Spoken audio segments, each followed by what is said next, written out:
शिमला नगर निगम चुनाव को लेकर कांग्रेस और भाजपा में जुबानी जंग जारी है और दोनों ही दल नगर निगम में अपनी अपनी जीत का दावा कर रहे हैं।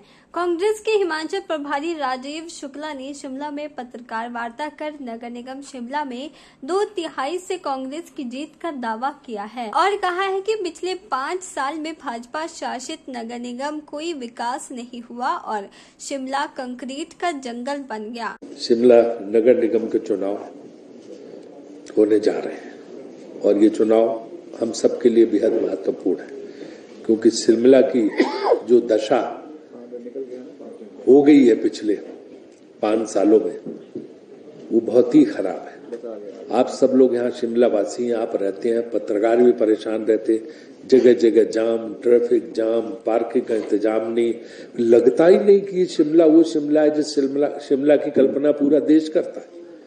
जहां भी जाओ, विदेश में भी जाओ, लोग कहते जी एक बार शिमला आना है, लेकिन यहाँ शिमला आके जब वो देखता है कि क्या बुरे हाल इन्होंने कर दिए हैं, तब उसको बड़ी तकलीफ होती है। 5 साल शिमला में इनका कारपोरेशन भी था और 5 साल प्रदेश में भी इनकी सरकार थी भाजपा की, तब कुछ नहीं किया। अब होर्डिंग लगाए हैं, उसमें भी मोदी जी शिमला कारपोरेशन में क्या करेंगे? पार्किंग बनवाएंगे या ट्रैफिक हटाने आएंगे? हर जगह मोदी जी, वार्ड के चुनाव में मोदी जी, सबका फोटो लगा के हर जगह वो वोट लेने के चक्कर में। अरे 5 साल का पहले जवाब दे भाजपा कि आप यहाँ की राज्य में भी थे, केंद्र में भी थे, केंद्र में मोदी जी, राज्य में भी भाजपा और शिमला कारपोरेशन में भी उनका मेयर, तब तो कुछ किया नहीं। अब क्या तुम कच कर लोगे? और स्मार्ट सिटी के नाम पे जो पैसा है उसका कितना भ्रष्टाचार है, शायद सरकार उसमें सोच रही है आगे कि क्या वो उस भ्रष्टाचार की जांच भी कराई जाए क्या वहां पे। इसके अलावा जो स्थिति है वो ये है कि शिमला को जो इन्होंने एक ऐसा शहर बना दिया है जो लगता नहीं है कि ये एक अंतर्राष्ट्रीय शहर की तरह शिमला है।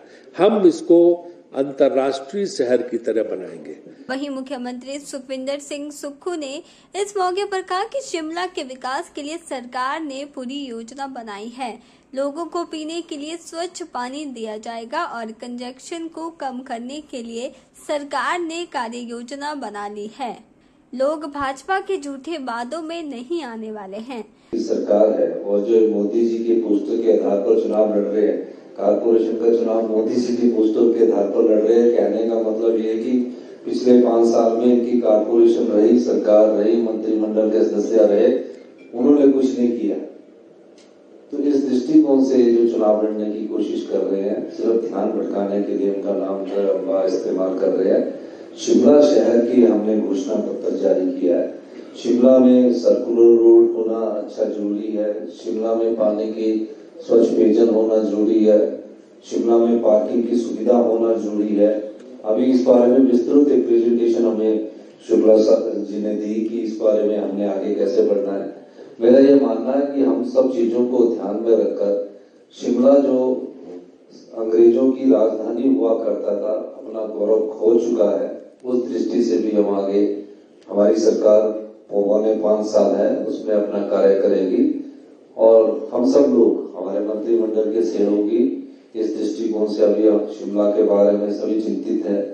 और हमारा मानना है कि अगर कारपोरेशन में हमारी हिमाचल शिमला नगर निगम की जनता अगर हमें जो भी लगता है कि हमें नगर निगम में सरकार बनाने का मौका देगी तो उससे हमें मदद मिलेगी, क्योंकि जो प्रस्ताव नगर निगम से हमारे पास आते हैं गवर्नमेंट ने इसमें बजट एलोकेशन करना होता है।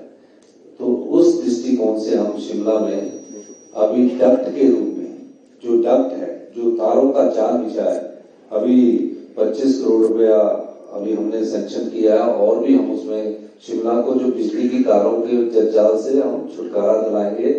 वहीं अनुराग ठाकुर द्वारा बीते दिन शिमला में बनने वाले रोपवे के प्रोजेक्ट को केंद्र सरकार की देन बताने पर डिप्टी सीएम मुकेश अग्निहोत्री ने कहा कि भाजपा शिमला रोपवे को अपना संकल्प कह सकती है, लेकिन इसे आगे बढ़ाने का कार्य कांग्रेस सरकार ने किया है, जो पिछले 5 साल में भाजपा सरकार ने नहीं किया। शिमला में स्वच्छ पानी, पार्किंग और ट्रांसपोर्टेशन के लिए कांग्रेस सरकार काम कर रही है और अगले महीने शिमला में 20 नई इलेक्ट्रिक बसें भी चलाई जाएंगी। शिमला के विकास को कांग्रेस सरकार आगे बढ़ाएगी और नगर निगम में कांग्रेस का कब्जा होगा। हमने कल भी कहा था कि हम यहाँ पे ट्रांसपोर्टेशन के लिए 1546 करोड़ रुपए का रोपवे लगाने जा रहे हैं और शाम को अनुराग ठाकुर जी ने ये कहा कि ये हमारा संकल्प था। संकल्प आपका रहा होगा, लेकिन आपने कभी उसके लिए काम नहीं किया।